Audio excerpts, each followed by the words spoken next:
Good morning, I'm Nicole Pampina. The time is now 8:25. Authorities say 4 of 5 inmates were caught Saturday night, a day after their escape en route to a central Pennsylvania prison.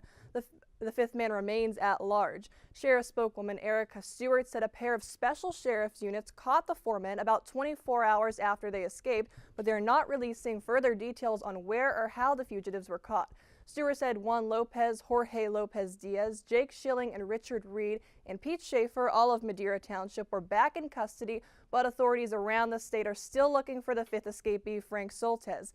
The men were being held on various charges, including attempted murder and armed robbery, but they escaped on Friday after overcoming the driver of a prison transport vehicle, taking them to the state penitentiary in Carlisle. The driver of that vehicle is still in the hospital in critical condition after sustaining multiple blunt force head injuries. Authorities are asking anyone with information about the remaining fugitive to contact state police.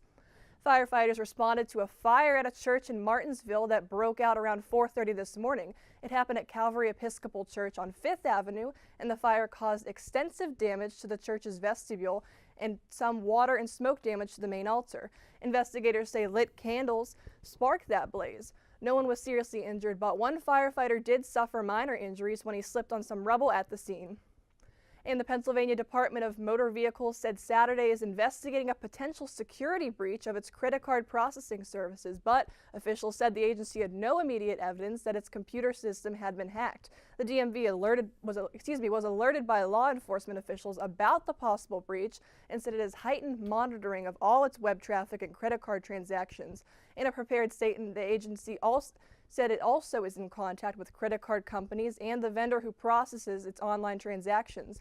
The potentially compromised information includes credit card numbers, expiration dates, the 3-digit security codes printed on the back, but the DMV said it remained unclear if other sensitive information, such as driver's license or social security numbers, was also taken.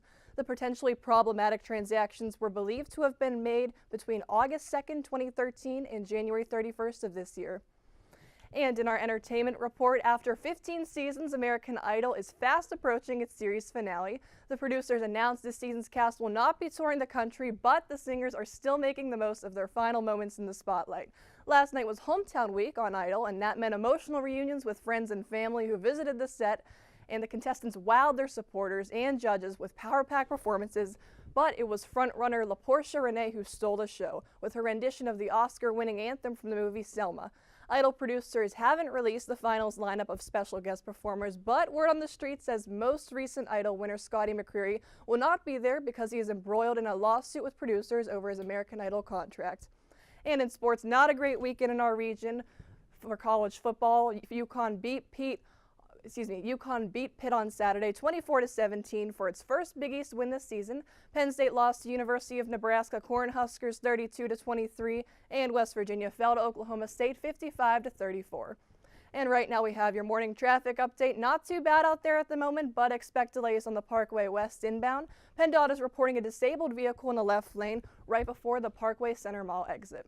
And in weather, a chilly morning gives way to unseasonably warm temperatures this afternoon. Expect a high of 55 degrees and then get ready for rapidly falling temperatures and even a light dusting of snow this evening. No significant accumulations, to look forward to, but it may make your late night travels a little slick. The time is now 8:29. Stay with us for a preview of Pittsburgh's light up night activities and join me, Nicole Pampina, for another news and traffic update at the top of the hour.